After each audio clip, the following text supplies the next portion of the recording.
2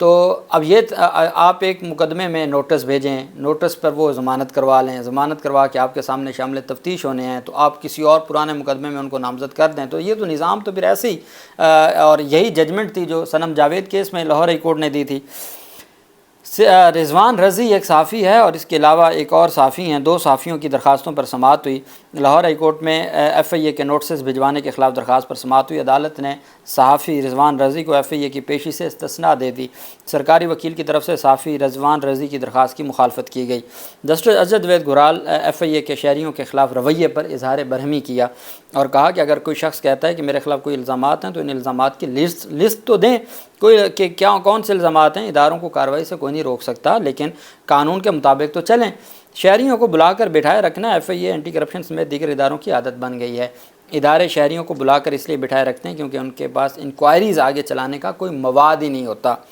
صحافی کے وکیل نے بتایا کہ نوٹسز بھیجنے پر صحافی رضوان ایف آئی اے کے روبرو پیش ہوئے۔ درخواست گزار نے ایف آئی اے سے الزامات کی فہرست مانگی جو آج تک نہیں دی گئی۔ الزامات کی فہرست دیے بغیر ایف آئی اے نے 29 اگست کو یک طرفہ کارروائی کا نوٹس دیا ہے۔ ایف آئی اے شہریوں کو طلب کر کے سارا دن بٹھا کر تضحیق کرتا ہے۔ خدشہ ہے کہ ایف آئی اے کے سامنے پیش ہوئے تو وہ گرفتار کر لیا جائے گا۔ اس بنیاد پر عدالت نے ان کی پیشی سے بھی استثناء سے مراد یہ ہے کہ ایک طرح سے عدالت نے سسپینڈ کر دی ہے، وہ جو کارروائی ہے اس کو سسپینڈ کر دیا گیا ہے۔ دوسری طرف جو اہم پیش رفت سامنے آئی ہے وہ ہے آئی جی بلوچستان کو تبدیل کر دیا گیا ہے اور ان کی جگہ پر نئے آئی جی بلوچستان تعینات کیے گئے ہیں۔ معظم جاں انصاری دوسری بار آئی جی بلوچستان کے عہدے پر فائز ہوئے ہیں۔ وہ 2017 سے 2018 تک بھی عہدے پر تھے اور عبدالخالق شیخ کو عہدے سے ہٹا دیا گیا ہے اور ان کی جگہ پر معظم جاں انصاری کو، یہ جو بلوچستان واقعہ ہے اس واقعے کو مد نظر رکھتے ہوئے آئی جی بلوچستان کو ہٹایا گیا ہے اور ان کی جگہ پر ایک نئے آئی جی کو جو دوسری دفعہ بلوچستان میں تعینات ہوئے ہیں ان کو تعینات کیا گیا ہے۔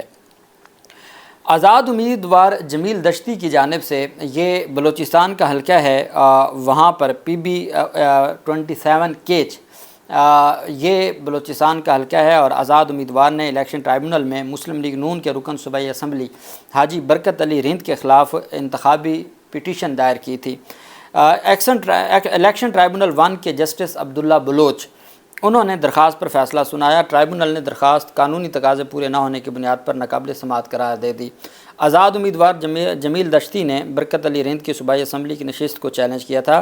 12 اگست کو سپریم کورٹ نے قومی اسمبلی کے حلقوں این اے 154، این اے 81، این اے 79 اور این اے 133 پر لاہور ہائی کورٹ کے فیصلوں کو کالعدم قرار دیتے ہوئے مسلم لیگ نون کے رہنماؤں کو کامیاب قرار دیا تھا۔ سپریم کورٹ نے مسلم لیگ نون کے رہنماؤں کی اپیلیں منظور کرتے ہوئے الیکشن کمیشن کا فیصلہ بحال کیا تھا۔ یہ 2-1 سے فیصلہ تھا، عقیل عباسی صاحب نے اسے اختلاف کیا تھا۔ لیکن یہاں پر الیکشن ٹرائبونل نے جو اب درخواستیں ہوتی ہیں، کچھ ہوتی ہیں میرٹ کے اوپر، کچھ ہوتی ہیں درخواست ناقابل سماعت ہونا۔ وہ ناقابل سماعت تب ہوتی ہے کہ جب آپ نے ود ان ٹائم فائل نہیں کی، آپ نے ٹائم کے بعد جا کے دائر کی ہے، تو اس طرح کی جب کوئی معاملہ ہو تو پھر ہم کہتے ہیں کہ وہ درخواست قانون کے مطابق درست دائر نہیں ہوئی۔ پھر کچھ ریکوائرمنٹس ہوتی ہیں درخواست دائر کرنے کے لیے، کس سیکشن کے تحت آپ نے وہ درخواست کیا، پراپر آپ نے اس سیکشن کے تحت درخواست دائر کی ہے نہیں کی، تو یہ وہ ٹیکنیکل چیزیں ہوتی ہیں جن کی بنیاد پر پھر عدالتیں قانونی طور پر درخواستوں کو صرف کویسچن آف لاء پہ، جب میرٹ کے اوپر ڈیسائیڈ ہوتی ہے تو وہ کویسچن آف لاء بھی اور کویسچن آف فیکٹ دونوں کے اوپر ڈیسائیڈ ہوتی ہے، لیکن جہاں صرف کویسچن آف لاء کے اوپر ناٹ مینٹینیبل ڈکلیئر کر دی جائے تو وہ اس کا مطلب یہ ہے کہ وہ درخواست میں قانونی کچھ ایسی غلطیاں تھیں اور ٹیکنیکل ایسے ہی اس میں کچھ لیکوناز تھے جس کی بنیاد پہ عدالت نے درخواست کو خارج کر دیا۔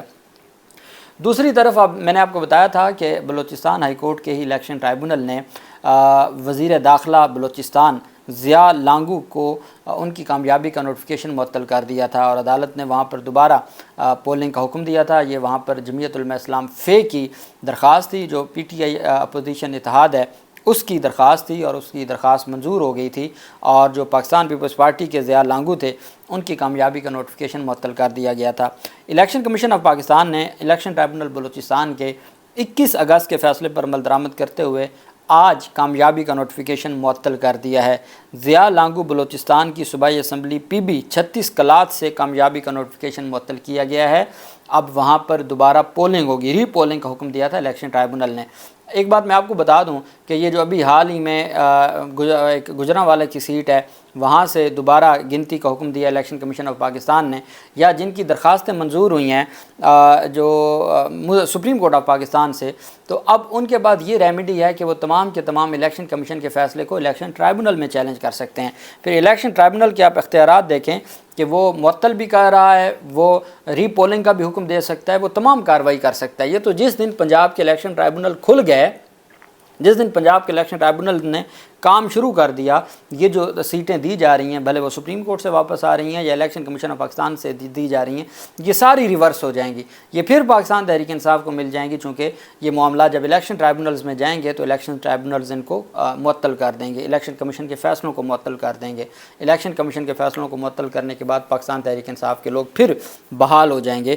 تو یہ آج الیکشن کمیشن آف پاکستان نے بھاری دل کے ساتھ 21 اگست کا الیکشن ٹرائبونل کے فیصلے کے اوپر عمل درآمد کرتے ہوئے ضیاء لانگو کو کی کامیابی کا نوٹیفیکیشن معطل کر دیا اور ری پولنگ کے لیے بھی شیڈول جاری کر دیا گیا ہے۔ اللہ پاک پاکستان کا حامی و ناصر ہو۔ بہت شکریہ۔ اللہ حافظ۔ پاکستان زندہ باد۔